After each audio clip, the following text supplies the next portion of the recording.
Bismillahirrahmanirrahim. Assalamualaikum warahmatullahi wabarakatuh.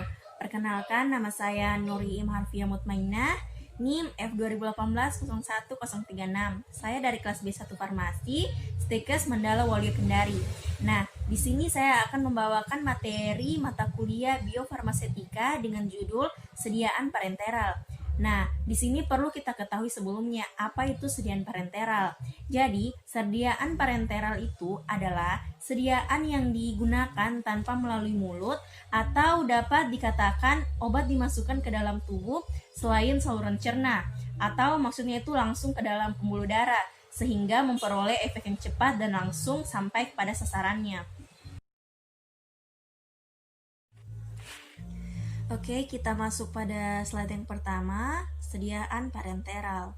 Nah, di sini sediaan parenteral itu adalah sediaan yang steril, yang dimana yang dimaksudkan untuk pemberian secara injeksi, infus, atau implan di dalam tubuh.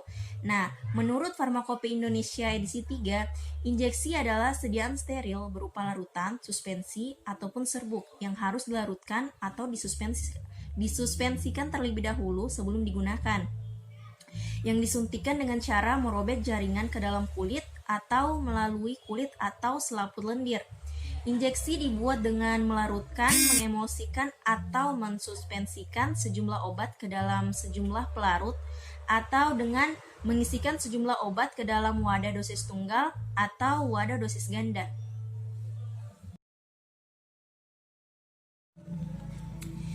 Kita masuk pada slide yang kedua, yaitu mengenai kerugian dan keuntungan sediaan parenteral. Kita bahas yang pertama, yaitu mengenai kerugian sediaan parenteral. Jadi, sediaan parenteral memiliki beberapa kerugian diantaranya.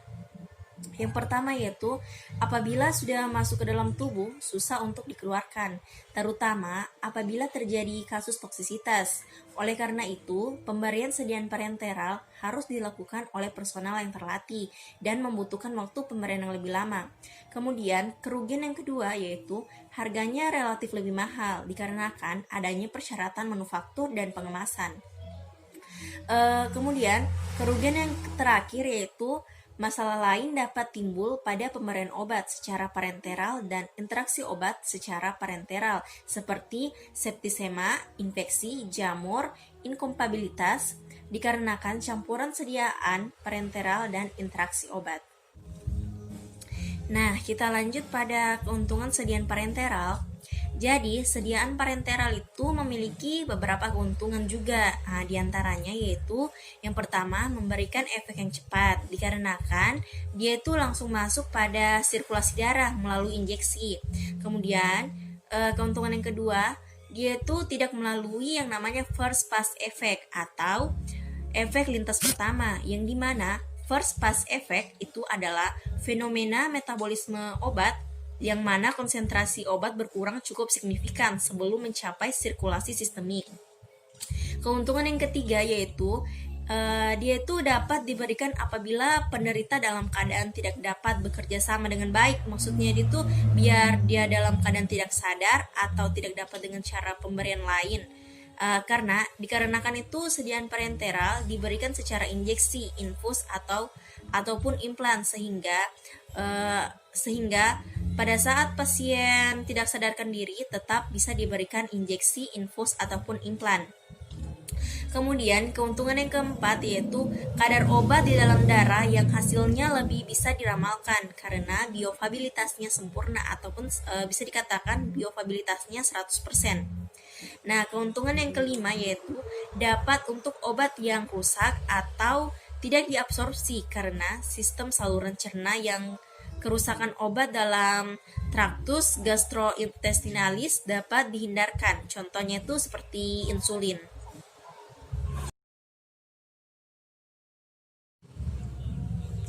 Kita masuk pada jenis sediaan parenteral. Di sini jenis sediaan terbagi atas dua macam, yaitu sediaan parenteral volume besar dan sediaan parenteral volume kecil. Nah, untuk sediaan parenteral volume kecil diartikan sebagai obat steril yang dikemas dalam wadah 100 ml, yaitu seperti jenis sediaan serbuk dan tablet.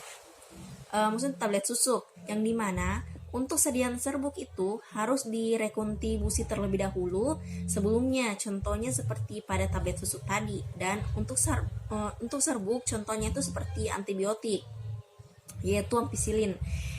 Sedangkan untuk sediaan parenteral volume besar yaitu sediaan cair yang mengandung obat yang dikemas dalam wadah 100 ml atau lebih dan ditujukan untuk manusia, yaitu seperti sediaan cair yang dimana contohnya seperti cairan infus yaitu NaCl 0,9%, Neurobion, injeksi, dan lidocaine. Kita lanjut pada slide selanjutnya yaitu karakteristik sediaan parenteral. Nah, kalau di sini sediaan parenteral mempunyai atau memiliki beberapa karakteristik. Di antaranya yaitu karakteristik yang pertama yaitu harus steril. Maksudnya dia itu harus bebas dari mikroorganisme seperti pirogen ataupun bakteri. Dikarenakan jika sediaan tidak steril, maka efek farmakologis yang ditimbulkan dengan adanya pirogen yaitu bisa menimbulkan reaksi seperti demam, rasa tidak enak, dan sakit kepala. Hingga untuk menghindari atau meminimalisir efek farmakologis tersebut, sediaan kita itu harus steril. Selanjutnya, pada karakteristik sediaan parenteral juga harus bebas dari partikel yang berukuran besar, yaitu partikel yang melayang, tidak larut dalam sediaan parenteral. Nah, idealnya itu sediaan parenteral harus jernih. Maksudnya di sini jernih itu tidak ada partikel yang tidak larut dalam sediaan tersebut. Jadi, meskipun sediaan berwarna, dia itu tetap terlihat jernih atau tidak keruh sehingga tidak ada partikel yang dapat dilihat dengan mata telanjang.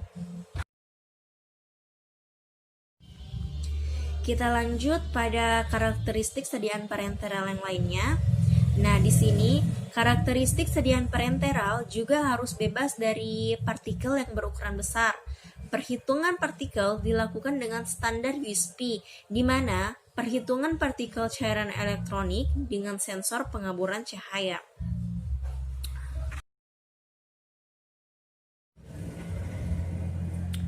Nah, karakteristik sediaan parenteral yang terakhir yaitu dia itu harus stabil secara fisika dan kimia dalam kurun periode tertentu. Hal ini dia itu menentukan bahwa sediaan steril akan berada dalam bentuk cair ataupun bentuk serbuk.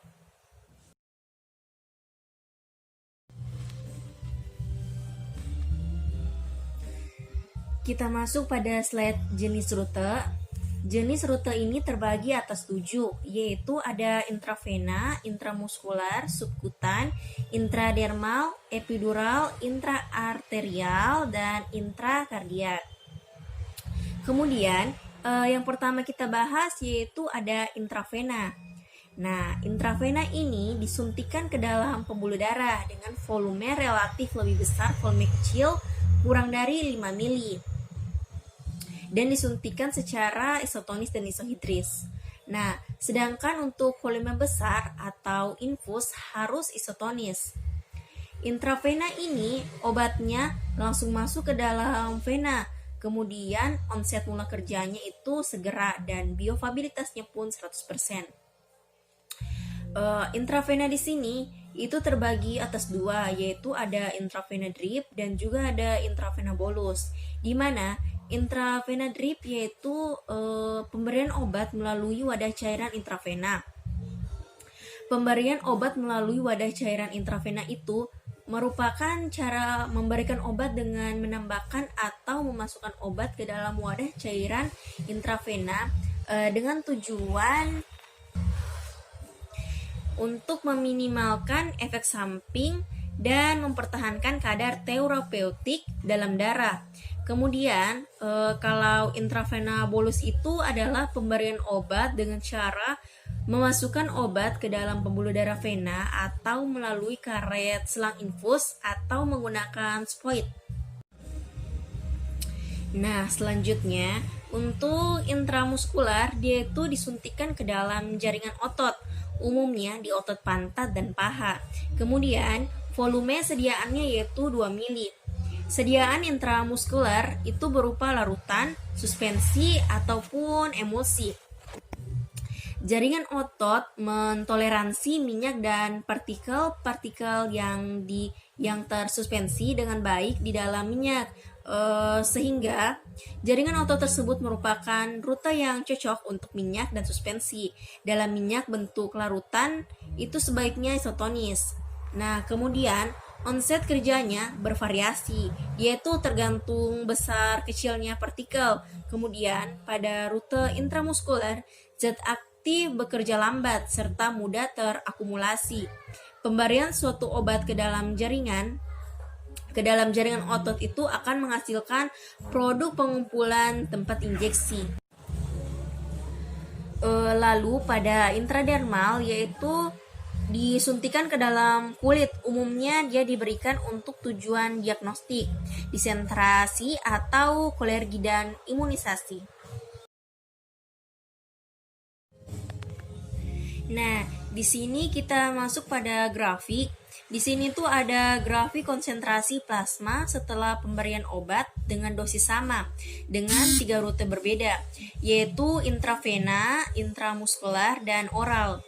Berdasarkan grafik ini, dapat kita lihat bahwa intravena itu obatnya langsung dimasukkan ke dalam pembuluh darah, sehingga kadar konsentrasi plasma obat di dalam darah diperoleh dengan cepat, tepat, dan dapat disesuaikan langsung dengan respon penderita.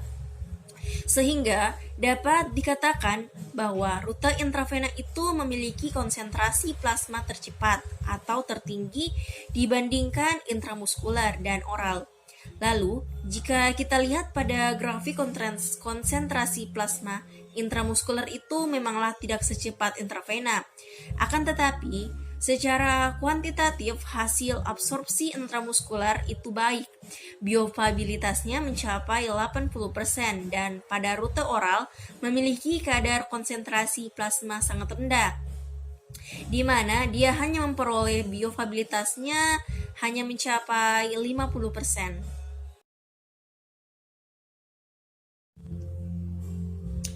Nah, kita masuk pada slide intravena. Biasanya vena di daerah antekubital, yaitu di bagian depan siku. Pemberian intravena yaitu diberikan langsung ke dalam pembuluh darah vena untuk mendapatkan efek segera. Nah, untuk volume pemberiannya dimulai dari 1 mili hingga 100 mili. Bahkan untuk infus lebih besar dari 100 mili. Dengan kecepatan penyuntikan sampai 5 mili diberikan dengan waktu 1 mili per 10 detik. Nah, sedangkan untuk penyuntikan di atas 5 mili, kecepatannya itu 1 mili per 20 detik. Intravena hanya terbatas untuk pemberian larutan air. Kalau merupakan emulsi itu harus memenuhi ukuran partikel tertentu. Kalau diusahakan itu pH dan tonisitas sesuai dengan keadaan fisiologis. Terus, cara memasukkan jarum yaitu dengan potongan yang miring dihadapkan ke atas, kemudian ujung tertajam menghadap ke vena, dilakukan dengan teknis aseptis.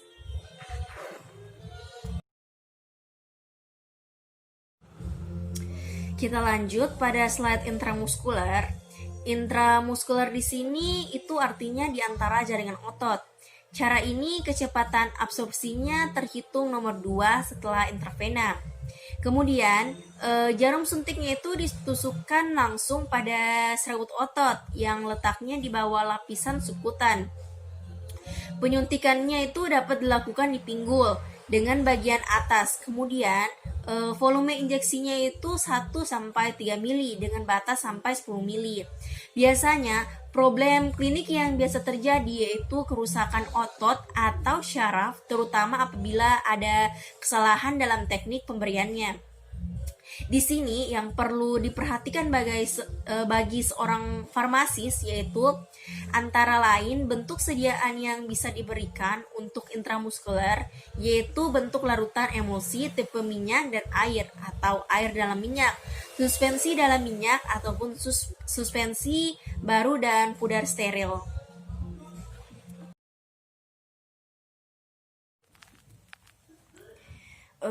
kita masuk pada pemberian subkutan. Nah, lapisan ini dia itu letaknya persis di bawah permukaan kulit.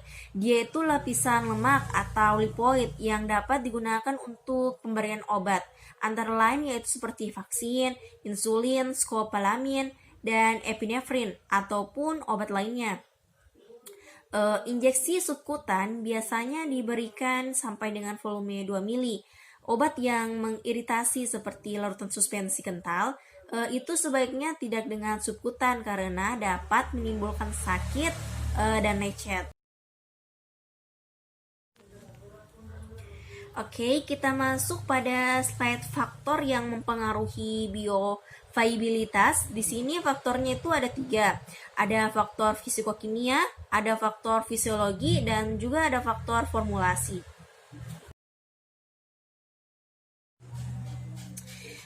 Kita masuk pada faktor fisikokimia. Faktor ini terbagi atas 3, yaitu ada laju disolusi, ada koefisien partisi, dan juga ada kelarutan dalam lemak. Kemudian ada interaksi obat atau zat aktif dan bahan tambahan lain dalam sediaan. Pertama, kita bahas dulu di laju disolusinya. Nah, di laju disolusi itu bentuk sediaan atau sediaan larutan atau suspensi parenteral, parenteralnya itu lebih cepat mengalami disolusi disebabkan rute pemberiannya yang langsung dapat diabsorpsi daripada bentuk sediaan padat seperti tablet susu. Kemudian di laju disolusi itu kekentalan larutan parenteral atau suspensi, kemudian interaksi obat atau zat aktif dan bahan tambahan lain dalam sediaan. Kemudian untuk koefisien partisi dan kelarutan dalam lemak. Di sini itu koefisien partisi itu adalah perbandingan kadar obat dalam lipid dan kadar obat dalam air setelah terjadinya kesetimbangan atau bisa juga sebagai kelarutan obat. Kelarutan obat dalam lipid dibagi kelarutan obat dalam air. Nah, kemudian pada interaksi obat atau zat aktif dan bahan tambahan lain dalam sediaan perubahan efek suatu obat, yaitu akibat pemakaian obat lain ataupun makanan atau senyawa kimia. Interaksi obat dapat terjadi jika dua atau lebih obat digunakan secara bersamaan.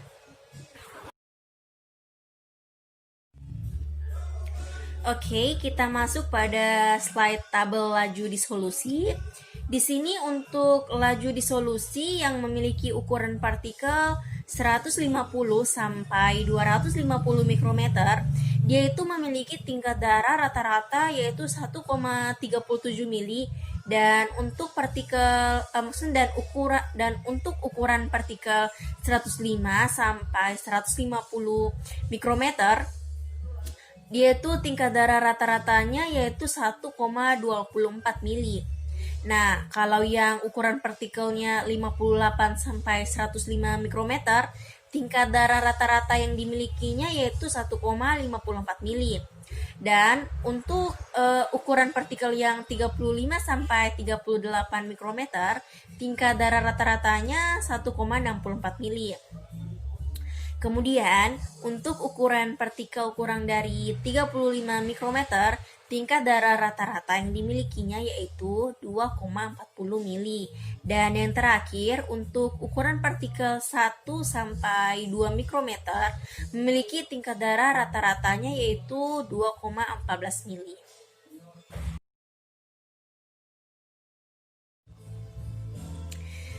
Kita lanjut pada faktor fisiologi.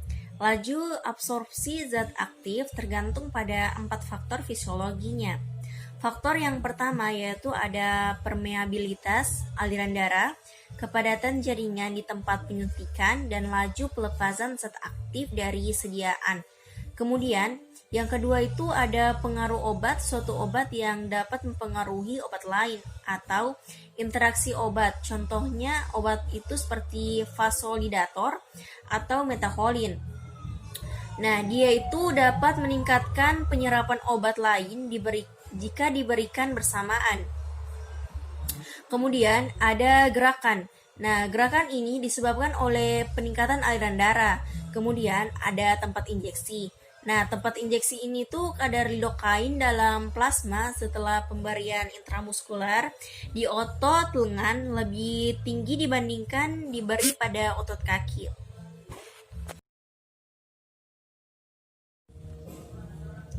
Kita masuk pada slide yang terakhir, yaitu evaluasi. Nah, evaluasi di sini itu memiliki 3 uji, diantaranya ada uji stabilitas fisika kimia, uji mikrobiologi, serta uji in vivo. Yang pertama kita bahas yaitu uji stabilitas fisika kimia, yaitu mengenai penampilan fisik seperti warna, bau, rasa, dan konsentrasi. Kemudian di uji stabilitas fisika kimia juga itu ada yang namanya viskositas dan homogenitas. Juga ada perubahan kandungan zat diuji pada rangkaian kondisi spesifik tertentu di mana suhu, pH, intensitas cahaya, dan konsentrasi obat pada selang waktu tertentu. Kemudian kita masuk pada uji mikrobiologi. Nah, uji mikrobiologi ini terbagi atas 3, yaitu ada uji kuantitatif, uji kualitatif, dan uji bakteri. Uji kuantitatif dia itu merupakan uji untuk menentukan mutu dan daya tahan suatu obat. Kalau uji kualitatif dia itu untuk menentukan tingkat keamanannya. Dan kalau uji bakteri dia itu untuk mengetahui tingkat sanitasi obat tersebut. Kemudian, pada uji yang terakhir yaitu uji in vivo. Nah, uji ini digunakan untuk mengetahui efek ataupun pengaruh suatu senyawa terhadap perkembangan terjadinya tumor pada suatu hewan uji. Nah, sekian hasil presentasi biofarmasetika saya. Lebih dan kurangnya mohon dimaafkan. Apabila ada kesalahan dalam penyampaian materi, mohon dimaafkan karena kita tidak luput dari kesalahan. Lebih dan kurangnya mohon dimaafkan. Saya akhiri presentasi saya dengan ucapan wabillahi taufiq wal hidayah. Wassalamualaikum warahmatullahi wabarakatuh.